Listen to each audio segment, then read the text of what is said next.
Graça e paz, queridos. Boa noite a todos. Se eu perguntar se você ama a Deus, com toda certeza você vai dizer, lógico, pastor, que eu amo a Deus. Se você perguntar para qualquer pessoa lá que seja espírita, que seja católico, e você falar, você ama a Deus? Automaticamente ele vai te dizer, claro que eu amo a Deus. Só quem se entregou para o diabo é que é maluco de dizer, não, eu amo o diabo. Fora isso, todos vão dizer o quê? Eu amo a Deus. Agora, existe algumas características que provam que você ama a Deus. Existem coisas que provam que você realmente ama a Deus. E é isso que nós vamos falar nessa noite. Nós vamos fazer uma análise para ver se você realmente tem amado a Deus. E a finalidade dessa mensagem é fazer você sair daqui entendendo o que realmente é amar a Deus e que você saia daqui praticando. E quando alguém perguntar se você ama a Deus, ou nem que não pergunte, mas que você tenha convicção dentro de você que realmente você ama a Deus. Mateus capítulo 22, vamos ler do 35 ao 40. Mateus 22, do 35 ao 40. A mensagem dessa noite, características que provam que um cristão realmente ama a Deus. Características que provam que um cristão realmente ama a Deus. Vamos ler?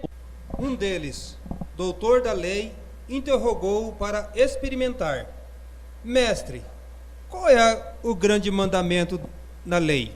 E respondeu Jesus: Amarás o Senhor teu Deus de todo o teu coração, e de toda a tua alma, e de todo o teu entendimento. Este é o primeiro e grande mandamento. O segundo, semelhante a este, é: amarás o teu próximo como a ti mesmo. Destes dois mandamentos depende toda a lei e os profetas. Como eu disse no começo, dizer que amamos a Deus é extremamente fácil. E é até moda, nos dias de hoje é moda dizer que ama a Deus, né? A gente tem visto aí muitos jogadores, artistas, cantores seculares, dizendo que se converteram e que amam a Deus agora, que Deus é tudo. Alguns verdadeiramente se converteram, outros apenas estão enganando as pessoas, mas muita gente hoje é moda dizer, eu estou amando a Deus, Deus é tudo para mim, e assim por diante. Mas existem características que provam que você realmente ama a Deus. Características que eu, habitualmente na minha vida, observo na vida de alguém que eu quero qualificar como um cristão. Por exemplo, tem alguma pessoa que se aproxima de mim, e como cristão, e está querendo uma nova amizade, eu começo delicadamente a observar se essa pessoa tem essas características, para que eu veja se realmente essa pessoa ama a Deus, como ela professa que ama. E eu também faço a minha análise continuamente, para ver se eu também continuo provando que eu amo a Deus, como o Senhor deixou nas Escrituras que nós temos que amá-lo. Então vamos fazer uma análise. Como eu disse, é uma surpresa, tem pessoas que vão se surpreender com algumas coisas que vão ouvir aqui, e fique atento, vai valer a pena, tá? Vai impactar a sua vida. Quero começar, antes de falar do nosso amor para com Deus, eu quero falar do amor de Deus em relação a nós, e você vai descobrir algumas coisas muito interessantes. Falando do amor de Deus para conosco, eu queria que você entendesse que não existe absolutamente nada que você faça que vai fazer com que Deus te ame mais ou te ame menos. Não tem nada que você faça que vai fazer Deus te amar mais ou menos. Não tem nada que a pastora Ivete faça que vai fazer Deus amar mais a ela do que a mim. Não tem nada que eu faça que vai fazer Deus me amar mais do que Ele ama o pastor Assis. Por quê? Porque o amor de Deus, ele é incondicional, e o amor de Deus, ele foi personalizado em Cristo. Ele é personificado em Cristo. Ontem eu disse aqui que Deus não tem amor, Deus é amor. Jesus não tem amor, Jesus é amor. Então todo o amor de Deus foi personificado na pessoa de Jesus Cristo. Então Jesus Cristo veio à terra para morrer e salvar todos aqueles que nele creem. E a Bíblia diz em 2 Pedro que através de Cristo nos foi dado tudo referente à graça e à misericórdia. Tudo que nós precisamos referente ao amor já foi personificado em Cristo, e você tem quando aceita Jesus. Então, se você tem Jesus na sua vida, você já recebeu todo o amor de Deus. Todo o amor de Deus. Interessante que o Rafinha, né, um meninão querido, não sabia que nós levaríamos essa mensagem, e ele escolheu uma canção maravilhosa, Raridade, onde fala do amor de Deus por nós. Agora observa só uma coisa, olha bem, para você entender direitinho. Nada que você faça vai fazer Deus te amar mais, porque se você tem Jesus, o amor de Deus está constante e latente na sua vida. Agora, pastor, peraí, eu sou um crente que eu jejuo e tem irmãos da igreja que não jejuam. Eu sou aquele crente que eu oro bastante horas na semana e tem irmãos aqui que não oram. Eu sou aquele crente que eu não perco um culto, não perco vigília, não perco nenhuma programação da igreja, e tem irmãos aqui que só vem no domingo e olhe lá. Tem outros que só vem na Santa Ceia. Tem obreiro que só vem no domingo na Santa Ceia. O senhor está querendo dizer que todo esse meu esforço não faz com que Deus me ame mais do que esses irmãos sossegados? Exatamente isso que eu estou te falando. O seu esforço, a sua dedicação não faz com que Deus te ame mais. O seu esforço e a sua dedicação apenas mostra que você ama a Deus mais do que aquele irmão sossegado. É diferente. Quem entendeu, diga amém.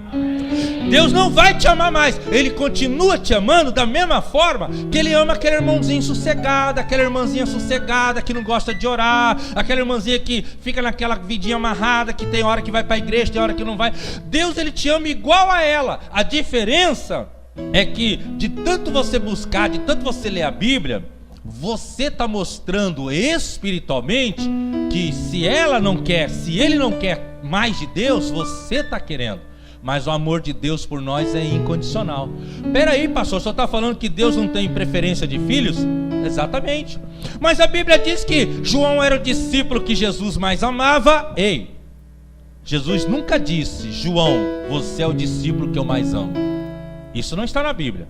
João escreveu e disse: o discípulo amado, que encostava a cabeça no peito de Jesus.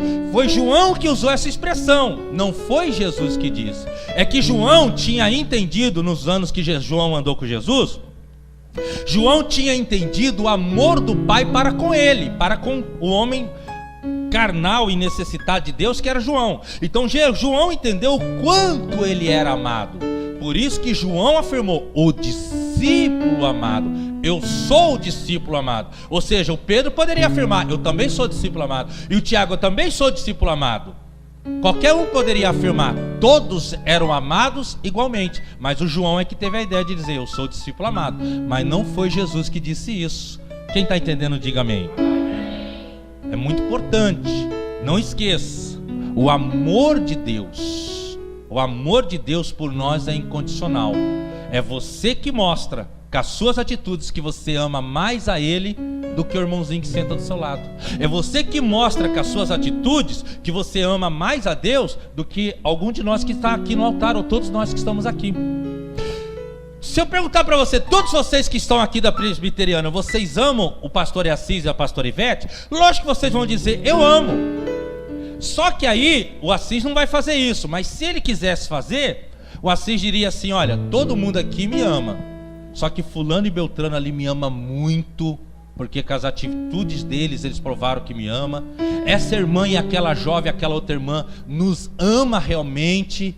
Esses restantes aqui, esse outro diz que me ama, mas eles não demonstram com as atitudes que eles me amam. Entendeu? Por que lado que nós vamos hoje? Então, primeiro, o amor de Deus é incondicional. Deus, ele ama o crente que ora, ele ama o crente que não gosta de orar. Deus, ele ama o crente que lê a Bíblia, ele ama o crente que não lê a Bíblia. Agora, um detalhe interessante. Vamos supor que todos vocês aqui fossem meus filhos. E aí eu faço uma festa lá em casa, eu vou ter uma confraternização lá em casa, e a metade de vocês vão até lá. Aí a metade de vocês vão comer uma carne gostosa, vai ter um momento de confraternização, vão comer uma sobremesa muito gostosa. A metade que não for lá não vai receber isso. Eu continuo amando aqueles que não foram, eu continuo amando, eu sou pai de vocês.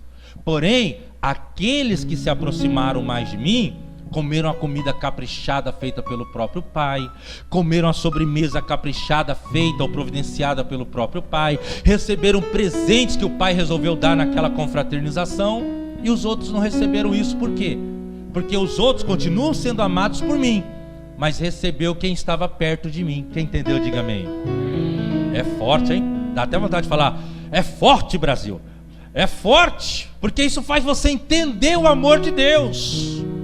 Ou seja, ele tem muito mais para dar para quem está mais perto do que para os filhos que declaram que são filhos, mas estão mais longe. Eu vou repetir que isso é importante. Deus tem muito mais para dar para aqueles que estão mais perto do que para aqueles que estão distantes. Aqueles que são mais sossegados, que oram um pouco, que leem pouco a Bíblia, que buscam um pouco. Esses eles recebem bem menos. Não é que Deus preferiu dar para os outros, é que os outros se aproximam mais de Deus. Entendeu? Por que que Deus não tem filhos preferidos? Ele apenas age abençoando aqueles que estão mais perto dele. Agora, características que provam que uma pessoa ama a Deus. Ame a Deus de todo o teu coração, de toda a tua alma, de todo o teu entendimento. Em João capítulo 14, Jesus disse: aquele que me ama, guarda os meus mandamentos. Está no Evangelho de João capítulo 14. Primeira característica de uma pessoa que ama a Deus: realmente ela guarda os mandamentos de Deus. Ela vem num culto como esse e ela aprende algo. Ela aprende 5 coisas que é errado. 4 ela já começa a parar de fazer. A última é mais difícil, ela se esforça e começa com o tempo. Ela vai indo no processo, mas ela se esforça para guardar os mandamentos de Deus. Essa é a primeira característica de quem ama a Deus. Deixa eu dar uma apertada em vocês. Se não der para você falar aleluia, você fala aleluia. Mas irmão, vamos falar sério. Quantas coisas você já ouviu nas pregações? Quantas repreensões você já ouviu quando estava lendo a Bíblia e você não mudou naquilo que Deus disse que você tinha que mudar? Quantas vezes, hein? Não precisa levantar a mão não se exponha. Estou só fazendo você refletir. Quantas vezes você ouviu palavras de mudança e você não mudou? Irmãos, eu tenho vindo aqui, como eu falei para vocês, essa é a 8ª conferência, cada vez é 3 dias. É a 8ª conferência, 8º ano que eu venho aqui. Então tem um grupo de pessoas que está mais próximo da gente. Tem um grupo de pessoas que a gente conhece malemar de oi, tem outros que estão mais próximos. E eu tenho autonomia para dizer o que eu vou dizer aqui. Tem pessoas que estão aqui desde nesses 8 anos todos que eu venho. Tem outros que estão em 6, tem outros que estão em 5, e assim por diante. Agora, sabe o que eu quero dizer? Tem pessoas desse grupo que eu venho aqui e estão cada vez melhores. Mas tem pessoas que nem barata no mel, está mexendo a perna, mas não sai do lugar. Infelizmente. Mas assim é em todas as igrejas. Porque o que faz a diferença na nossa vida não é o tanto que você ouve, mas é o que você pratica do que você ouviu. O que faz a diferença na nossa vida cristã não é o tanto de coisa que você ouve, é o tanto que você muda e põe em prática naquilo que você tem ouvido. Quando Jesus disse: quem me ama guarda meus mandamentos, a expressão, o verbo guardar no hebraico, no grego, significa praticar. Guardar é praticar. Aquele que me ama pratica a minha palavra. Sabe o que eu quero dizer com isso? Se você quiser saber o nível de amor que aquele teu irmãozinho querido que senta do teu lado nos dias de culto, se você quiser saber o nível de amor que aquele obreiro que está aqui no louvor, ou nós aqui obreiros que estamos aqui na ministração, se você quiser saber o nível de amor que nós temos por Deus, é só ver o nível de mudança que nós temos na nossa vida. É só ver o nível de transformação que nós temos na nossa vida espiritual. Isso é paulatino, gradativo, e é uma das maiores formas de medidor de amor a Deus que existe.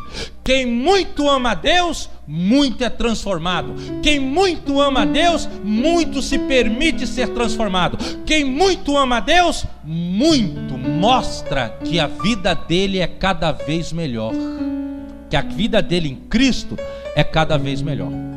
Vamos supor que aqui tem um grupinho de amigos, 5, 6 jovens, meninos.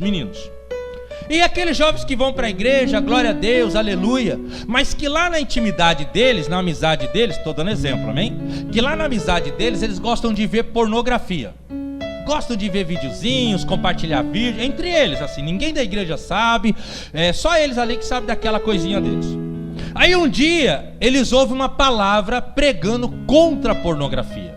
Eles ouvem uma palavra dizendo do quão grave é o pecado da pornografia. Eles ouvem uma palavra dizendo do risco que é ficar viciado na pornografia. Aí daqueles 5, 6 jovens, 2 aqui dentro recebem impacto. De hoje em diante eu nunca mais vejo essas coisas. Aí um dia aquele grupinho de jovens se reúne, e um deles, que também ouviu a pregação, chegou e disse assim: olha aqui, rapaz, o vídeo novo daquela boazuda lá, daquele programa lá, não sei o que. Aí os outros 2 assim: não, cara, eu não mexo mais com isso, já limpei todo o meu celular, limpei meu computador, não quero mais saber disso. Que isso, rapaz, você tá careta? Não, eu apenas fui transformado pelo poder da palavra de Deus. Aqueles 2 jovens estão mostrando para os outros que eles realmente amam a Deus, porque eles querem mudança, eles querem praticar a palavra de Deus. Aqueles outros 4 lambidos estão mostrando que a palavra está entrando no ouvido e saindo no outro, e assim por diante. Então, primeira característica de quem realmente ama a Deus: ele pratica a palavra de Deus. A vida dele está cada vez mais limpa, ele está cada vez mais reluzente em Cristo, ele está cada vez melhor. Cada vez melhor. Eu disse isso aqui ano passado e vou repetir aqui: a única pessoa que você tem que competir na vida é com você mesmo. Por quê? Porque hoje você tem que ser melhor do que você foi ontem. Amanhã você tem que ser melhor do que você foi hoje. Terça-feira você tem que ser melhor do que você vai ser amanhã. Você só tem que competir com você mesmo. A vida cristã, ela é crescente, de fé em fé, de glória em glória, de vitória em vitória, de mudança em mudança. Deixa eu te fazer uma pergunta antes de passar para outra parte. Responde no teu pensamento: será que você tem apresentado boas mudanças? Será que você tem praticado a palavra de Deus que você tem lido e que você tem ouvido? Quanto mais tempo de crente você tem e menos mudança você tem, mais vergonhoso é para tua cara, irmão. Quanto mais tempo de crente você tem e menos mudanças você tem, mais feia para tua cara, minha irmã. Tem pessoas que estão na igreja há anos, e tem jovenzinhos que começaram e estão há 2 anos e já mudaram 10 vezes na frente do que aquela pessoa que está na igreja não mudou ainda. Deus conhece o coração de cada pessoa. Ele sabe que tem pessoas que mudam, vão agitadas para mudar. Ele sabe que tem pessoas que tem coisas que para mudar é mais delicado, é mais difícil. Deus conhece tudo. Deus sabe o processo de mudança que cada um de nós estamos aqui. Deus sabe que aqui entre todos nós, começando pelo altar, tem pessoas que estão mudando rápido, tem pessoas que estão praticando muito, tem outros que estão bem devagar, tem outros que nem esforçar se esforçam. Mas eu termino essa primeira parte dizendo: quanto mais você pratica a palavra de Deus, mais você está provando que você ama o Senhor. Não é da boca para fora. Não é, ai Senhor, eu te amo, o Senhor é tudo para mim. Não é da boca para fora. Deixa eu te falar uma coisa muito, muito legal, muito, muito interessante. Você já ouviu aquela pregação sobre Abel e Caim? Que o pessoal diz, Deus gostou da oferta de Abel, mas não gostou da oferta de Caim. E na verdade a Bíblia nunca disse isso. A palavra diz, de Caim e de sua oferta, Deus não se agradou. O problema não foi a oferta de Caim. Primeiro Deus disse, de Caim, Deus não se agradou. Irmãos, Deus, Ele sabe qual é o nível de mudança e como você está lidando com as mudanças que você quer ter na vida, mediante a palavra de Deus. Segunda característica de alguém que ama a Deus. Uma pessoa que ela ama a Deus, ela prova isso através do serviço, servir a Deus. E servir a Deus nós temos aqui alguns estágios. E é aqui que a gente vai ser apertado aqui, todo mundo. Servir a Deus. Aproximadamente um pouco mais de 5.000 vezes na Bíblia aparece a expressão, sirva ao Senhor. É muitas vezes, gente. Quase umas 5.000 e poucas vezes a expressão usada, para que sirvam o Senhor.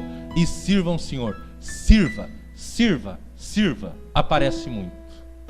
Muitas expressões na Bíblia de exortação dizendo, você tem que servir a Deus. E como nós servimos a Deus? Algumas das principais formas, são 3. Primeira grande forma de servir a Deus é quando você entra em um ministério.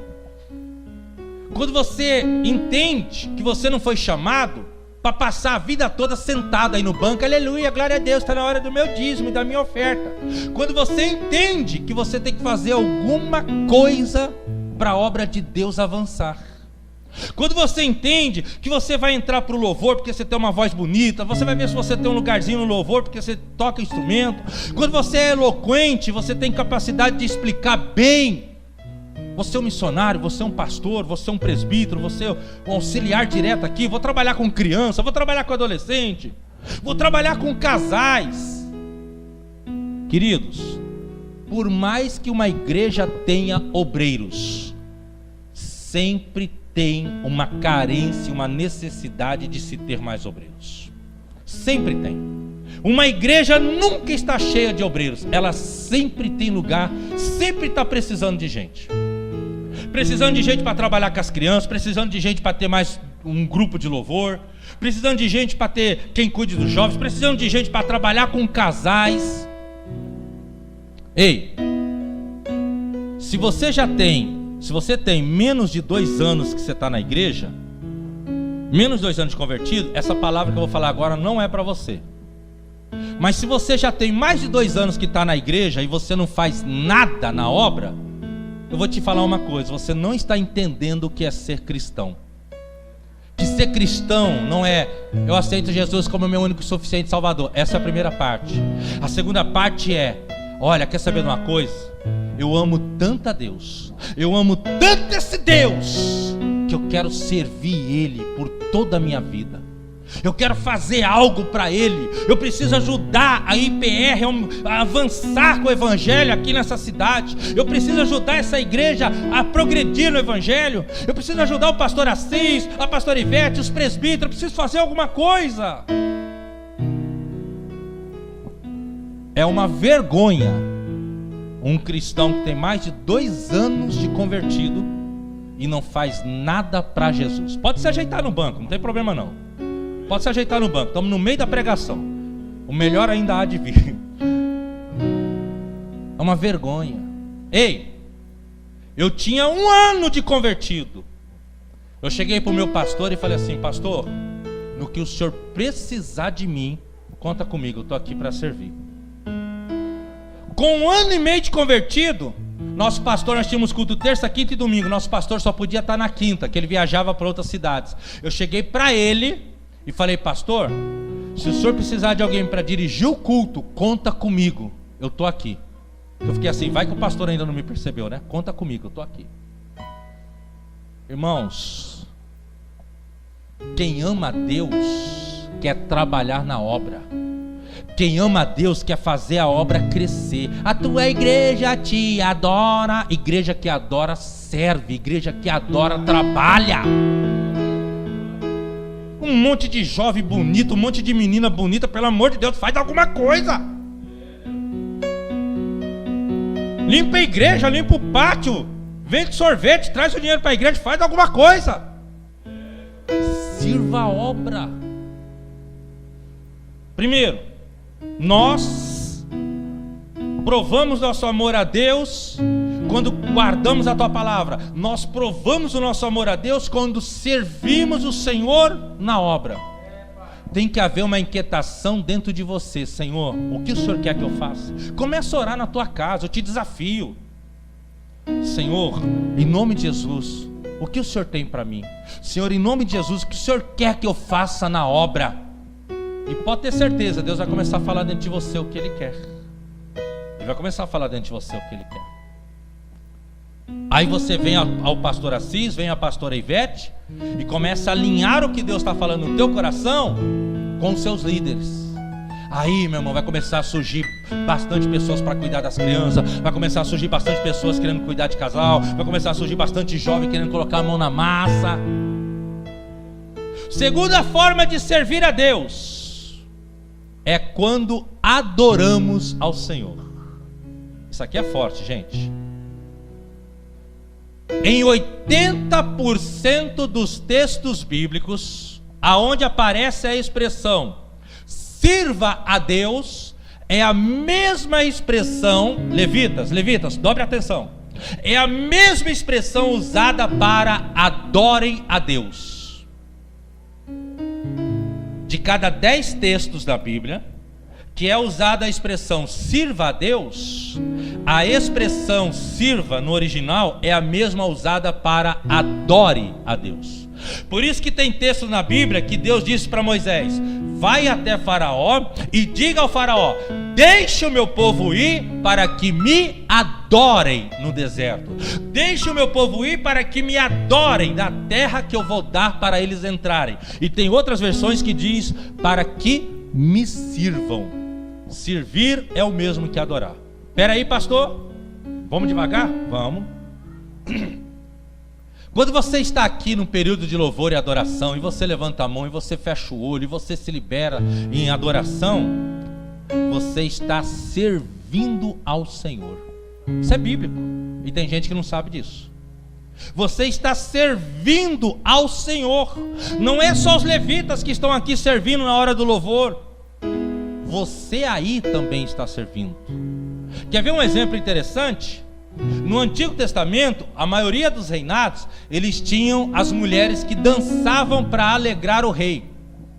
Tinham as mulheres que vinham e dançavam para alegrar o rei. Não era só mulheres não, tinham grupinhos de dança que dançavam para alegrar o rei.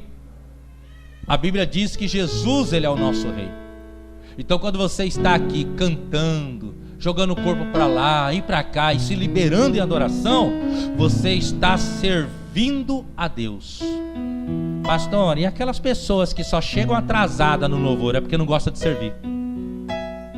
Pastor, e aquelas pessoas que podem chegar a tempo, mas faz questão de sempre perder os 2, 3 primeiros louvor, é porque não gosta de servir? A Bíblia diz em Eclesiastes que tem a sanguessuga. A sanguessuga tem 2 filhos, Adá, Adá. O culto é dividido em 2 partes. A primeira parte é nós para com Deus.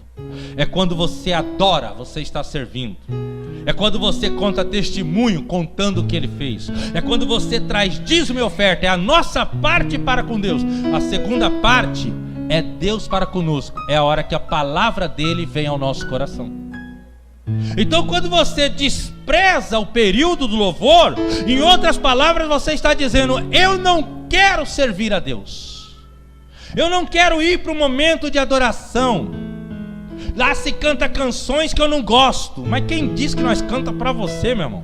Quem diz que o grupo de louvor canta para você? O grupo de louvor canta para Deus. Lógico, tem volta e meia tem aquele pessoal, quer cantar um hino, amém? E canta uma coisa lá para agradar os outros. Estou falando de quem é sério com Deus, canta para Deus, não é para os homens. Eu te desafio a partir de hoje,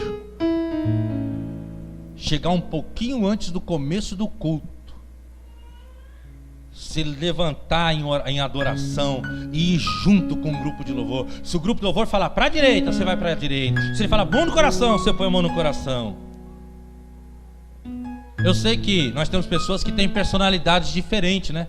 Tem gente que é mais fechado, tem gente que é mais assim na dele. Mas você pode ser fechado como for, mas dá pelo menos uma reboladinha.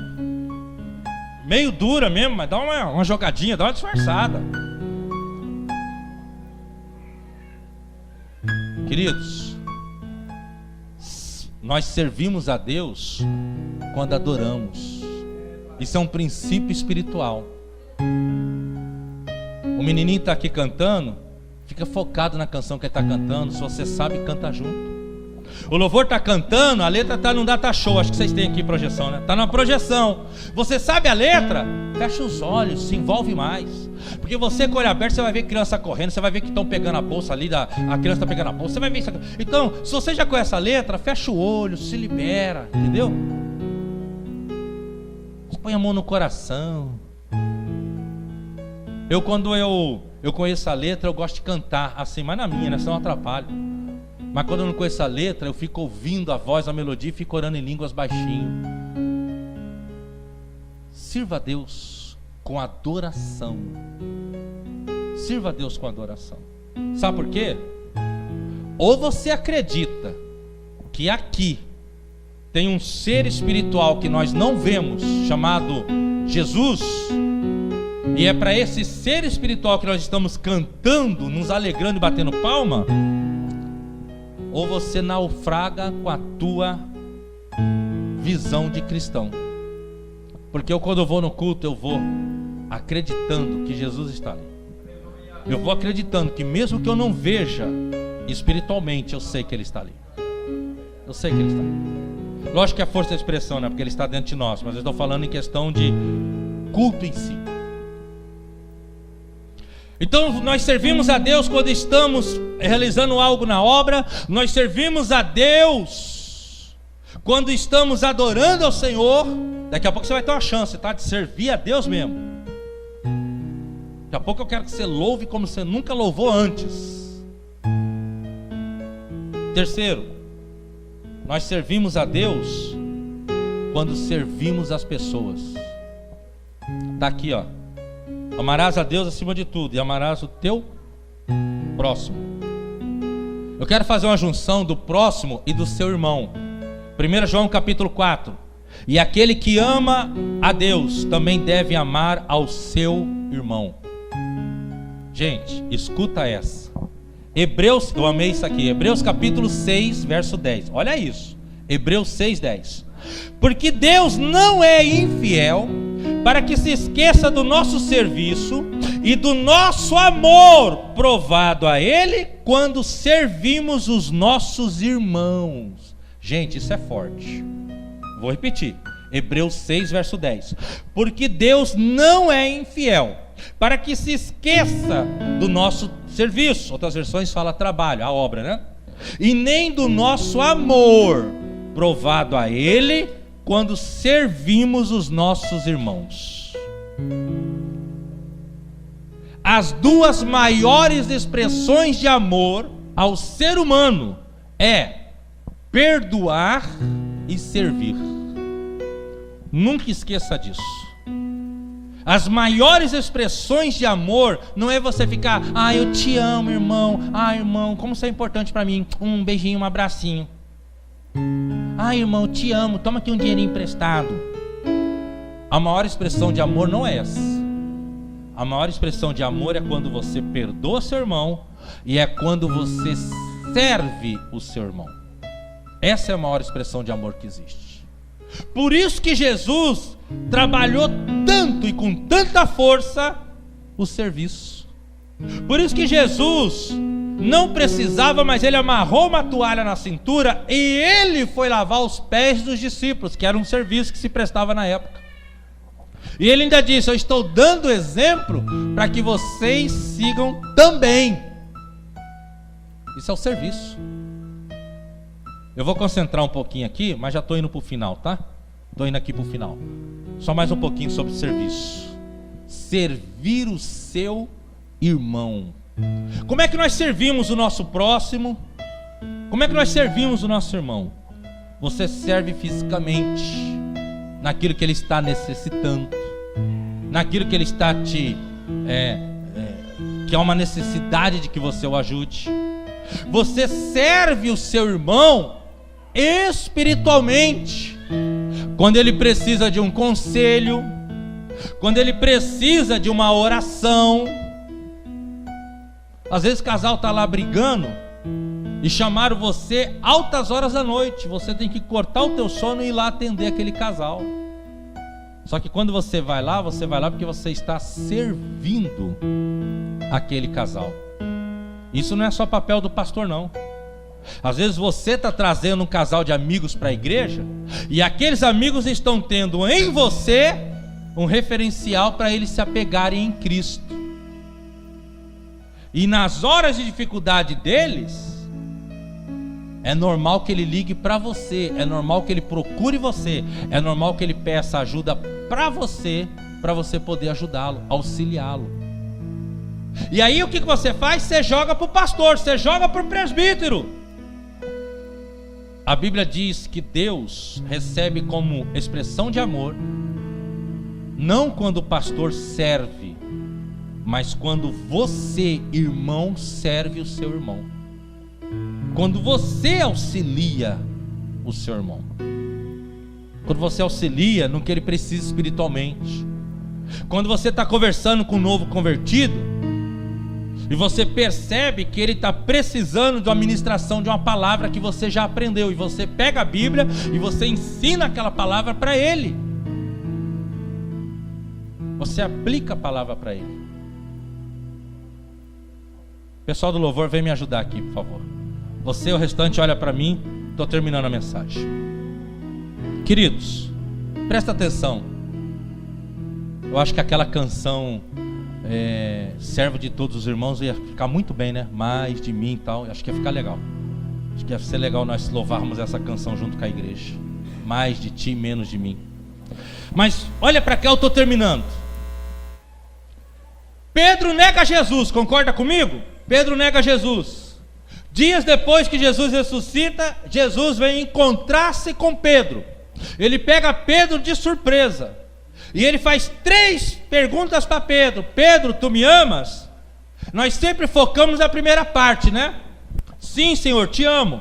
E Jesus, a segunda parte nós esquecemos, mas a segunda parte Jesus diz assim: Pedro, se tu me amas, pastoreia as minhas ovelhas.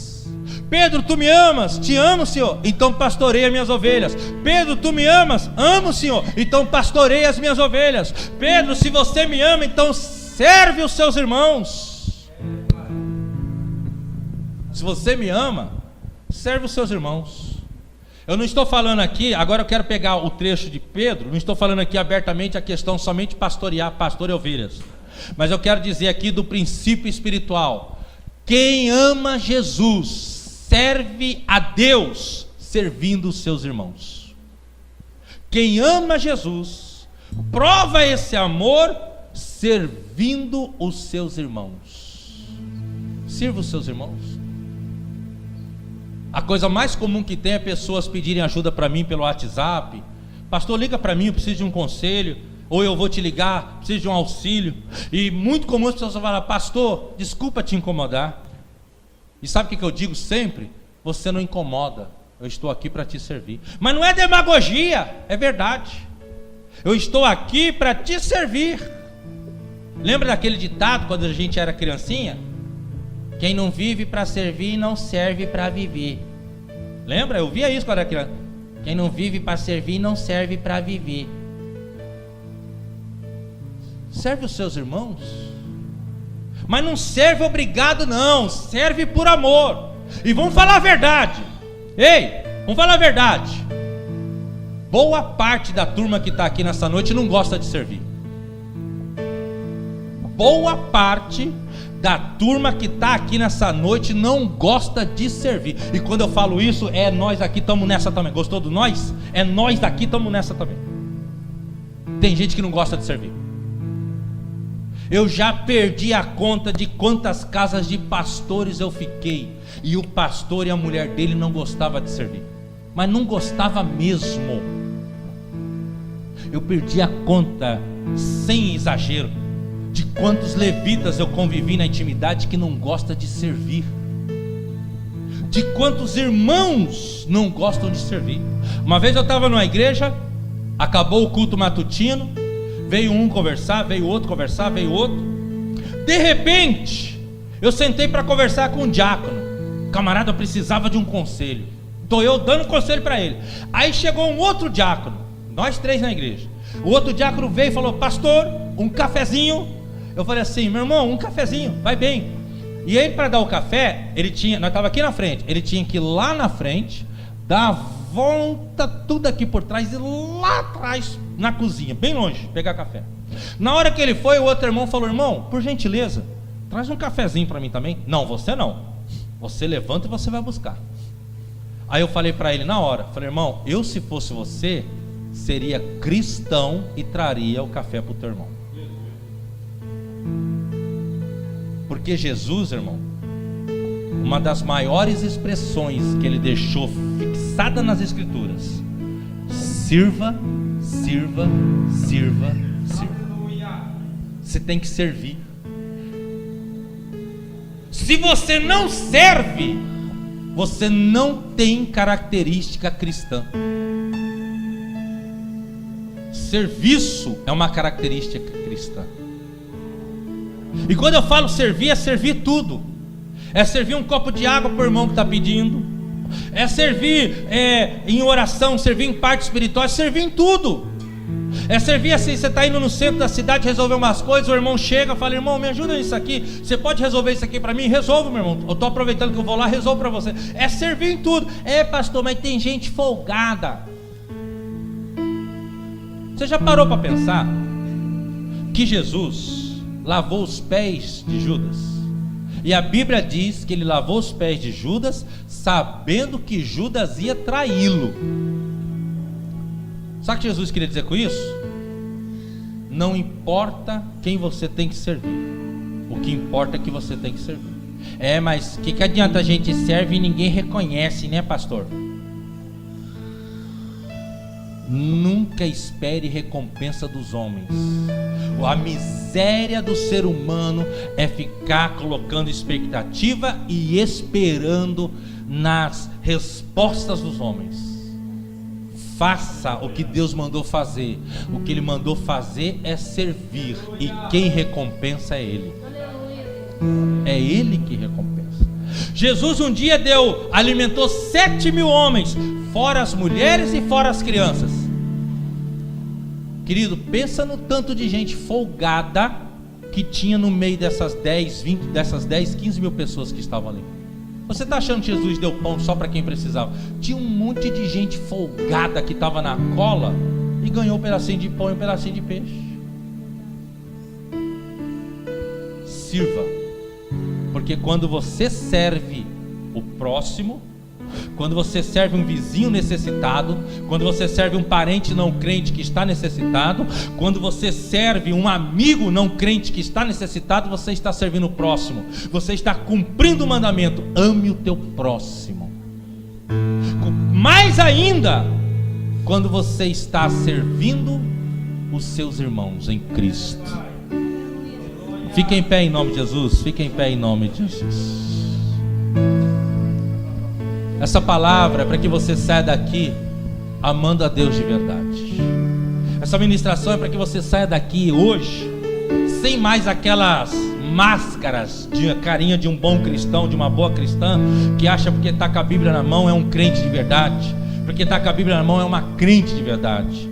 Essa palavra é para que você saia daqui hoje servindo a todos e a todo momento. É para que você saia daqui hoje valorizando os momentos de adoração na igreja, se entregando no louvor.